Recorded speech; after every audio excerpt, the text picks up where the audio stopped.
Hello, welcome to Podfic's Galore. I'm your horrible online reader, Goldscythe.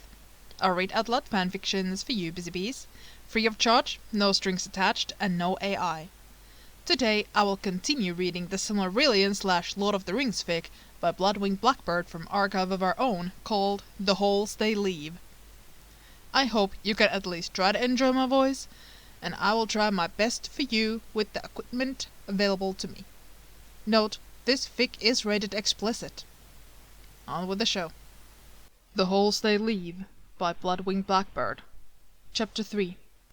They reached Bree after sunset. Not that it was easy to tell in the downpour.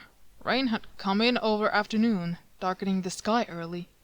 Even without delays, they would not have beaten the weather, and Halbarad, who was feeling both childishly attached to his anger and guilty about it, was relieved that he couldn't find another thing to blame Maglor for. "Where you coming from, man?"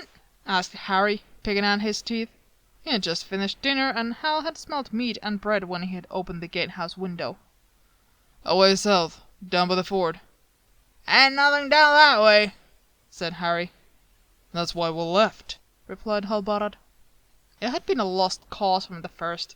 Harry didn't much like the Rangers at the best of times, and if he would have stirred himself to open up the gate on a clear night, he certainly wouldn't bother now. Not for them. Not with the rain coming down like it was. Not when he was warm and fed. "Where you heading?" "We're taking the road east." "So you won't be staying in Bree, then?" Hal gritted his teeth. "Just the night." "You and your friend back there? I don't mind much when there's anyone missing, you know. He ain't our kind of folk." Harry said this as if Maglor weren't right there to hear it, but Hal saw him watching for a reaction. "Why don't he talk to me?" Hal darted a glance over his shoulder. Maglor had been watching the road behind them, and Halbarad would have thought he wasn't listening if he hadn't spoken up. "What did they promise you, gateman?" That got Harry's attention. "Who?" "You know, the smell of them. Of rot and fire and creeping things that should stay buried." Maglor's voice was as deep and cold as a grave. They have trained the eye on you, and there will be no escaping it. No hiding. Never again. Not though you should beg for him for release. They are his hands in the window of the lodge. They are his hands in the world, and they will gather you up, bring you to him, and you will be his forever. He turned to the window of the lodge, and Harry took a step back as Maglor leaned close to the little grate and thrust his face before Harry's, his scars livid in the lamplight. "I should know." Harry slammed the shutter down. "Well," said Halbarad, after a moment. "he definitely won't let us in after that." "He wasn't going to anyway," said Maglor. "Come on." Halbarad followed him around the edge of the village to the south. After a while they came to a place with a few logs laid across a ditch, and where the hedge gave away to a high fence with a sturdy gate in it. Here Maglor stopped and leaned against a wall, where he pulled up his tunic and started working at the straps that secured his leg. "What are you doing?" "Can't climb with it," said Maglor, pulling it free from his thigh and passing the leg to Halbarad with no more explanation. Then he leapt up and caught the hold of the top of the wall, scrambling up as light as a squirrel. Halbarad was stunned that he had somehow forgotten the way Maglor moved, transfixed by the flash of a smile as Maglor perched atop of the gate and reached down. Halbarad offered his hand without thinking. "The leg," Maglor hissed. "Bulls come through the gate." Halbarad passed it up and winced as Maglor dropped it over the side and disappeared. After a moment the gate opened a crack, and Halbarad slipped inside as quickly as he could, obedient when Maglor motioned him to silence. Inside was a pen, turned up to mud, with a few sad-looking trees dotting it. The inhabitants were mostly sheep, huddled under the trees, barely distinguishable as soggy humps of grey wool in the dark. Of greater concern were the geese, staring at the intruders with murder in their hearts. "Maybe we should go back," said Halbarad. "No," said Maglor. "I don't know about you, but I want to sleep in a bed tonight with a wall between me and the dark." Stay out here if you'd rather." That was a lie. Maglor could barely stand to sleep indoors at the best of times, and it had only gotten worse since his imprisonment. He had told Halbarad so, before they had forgotten how to talk to each other. Halbarad blinked the rain out of his eyes and looked at him. "Do you really?" Maglor looked at him with rain streaming down from the brim of his hat, his ribbons and feathers all damp and bedraggled. "Of course not, but I thought you might. What I do want is a fire and far too much to drink, and if you let me at least keep the windows open, I can accept the rest." One of the geese hissed. "Oh, shut up," said Maglor. Then he started to hum. It was a strange, tuneless song, and when Halbarad tried to pay attention to it, he found that he couldn't. That it was slippery somehow, and stopped him from thinking much of anything for too long. He shook his head to clear it, and when Maglor saw him, he grinned. They trespassed their way through a series of outbuildings and over another fence, and eventually back to the road, escorted by a frighteningly docile flock of geese and an amiable donkey. Halbarad couldn't help but laugh as they ducked beneath the portico and back onto the public street. Outside the prancing pony, they stopped beneath the eaves to try to shake off some of the rain from their cloaks and count up their coins. Their ill luck held true, for they did not have near enough for a room, now without Maglor's songs. Halbarad hated to ask. He wouldn't ask, no matter how angry he still was, but Maglor just shrugged and tried to squeeze some of the water out of his hair, by now long enough to flop tangled into his face. They could hear a murmur of the crowd even over the rain. Bad weather always filled the inn. "I hope you weren't craving a quiet evening," Maglor commented as he reached for the door. Before he could touch the knob, a group of Breeland hobbits tumbled out into the night, complaining loudly about the weather, paying the two of them no mind, even as Maglor stumbled back against Halbarad.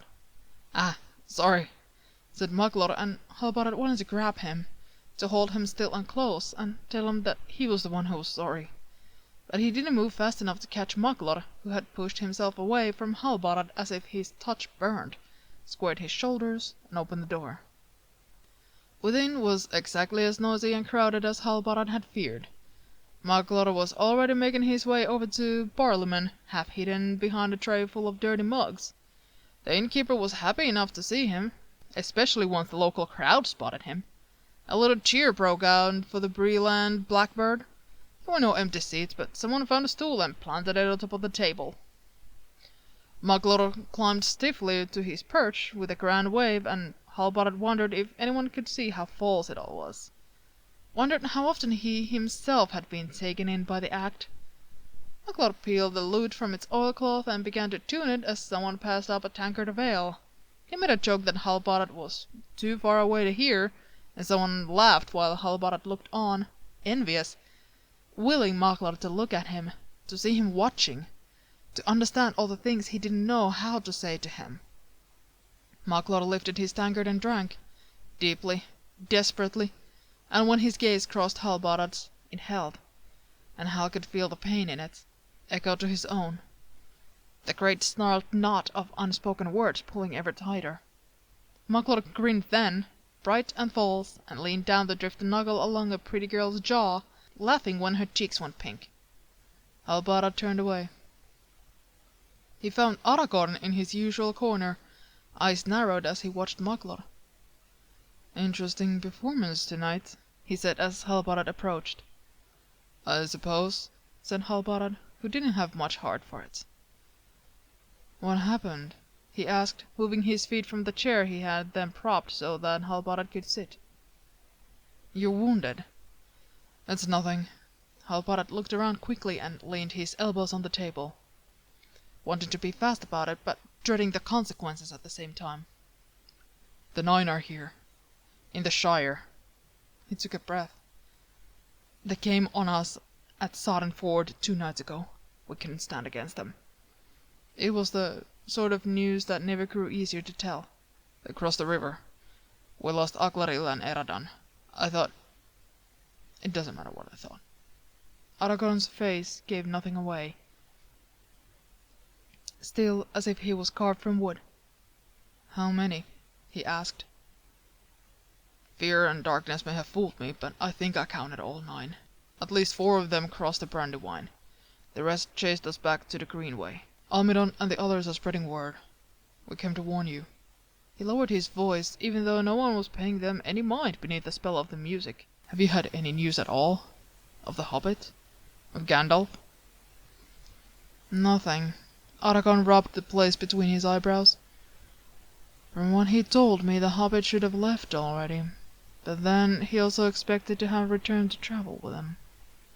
If one plan has changed, maybe the other did as well." The song came to an end, and a cheer went up around them. It could be that Gandalf has come back and spirited him away without leaving a word. It could be that Frodo left as scheduled, with or without Gandalf. In which case, he's on the road without help. Or it may be that he didn't leave, and is sitting in Bag End right now waiting for Nazgul to come knocking. "None of those sound very hopeful," said Halbarad. "Gandalf vouches for the sensible nature of Bilbo's nephew. My hope is that he has the good sense not to take the road out of town." He looked closely at Halbarad again, and gestured at his torn tunic. "And what of you?" "It's nothing," said Halbarad again. Halbarad nodded towards Maglor. "Tried to stand and fight. It took some doing to dissuade him." "It's not the worst harm you've taken in the last few days, I surmise," said Aragorn, and Halbarad was ready for blame, but far too wary for gentleness. "I'm sorry." "For being wounded? You gave me a task, and I failed." He swallowed around tears that would choke him if he let them. "Did you think that a handful of rangers would triumph over all the 9, Hal? If there's fault, it's with me for setting you an impossible task." "Akladil was my friend. For a long time." His throat closed up when he thought about saying more. "I know." "And Eradan, you were so young. Kirian will have to tell his sister. I should not have left that for him." He shook himself. If he went on with the self-recrimination, Aragorn would only be kinder, and he did not think he could bear that now. "What will you do?" he asked instead. "I think I must try to find him. If Gandalf is indeed missing, the Hobbit will need a guide to the House of Elrond. I'll watch the lands nearby.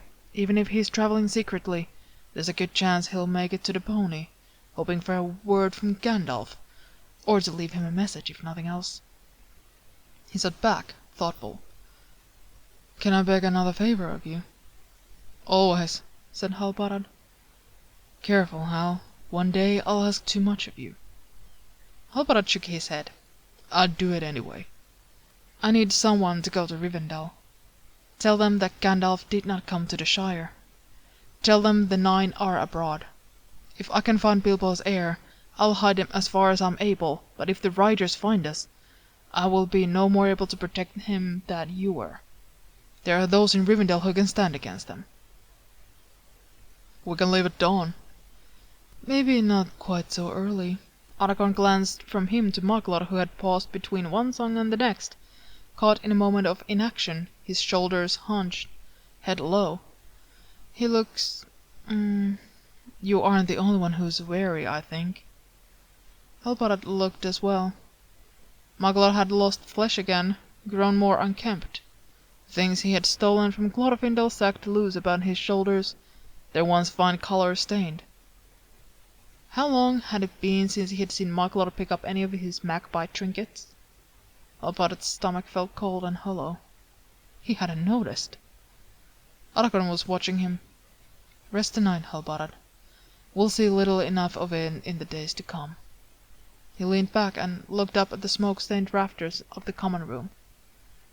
"Do you know Eredon's sister?" "Not well." Halbarad stirred himself from his distraction. "She was a little blonde thing last I saw her, but it's been 10 years ago now.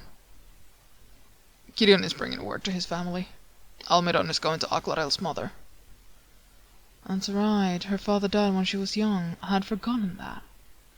"Yeah, it happens too often." "It's a hard thing for a child, growing up without a father," Aragorn remarked.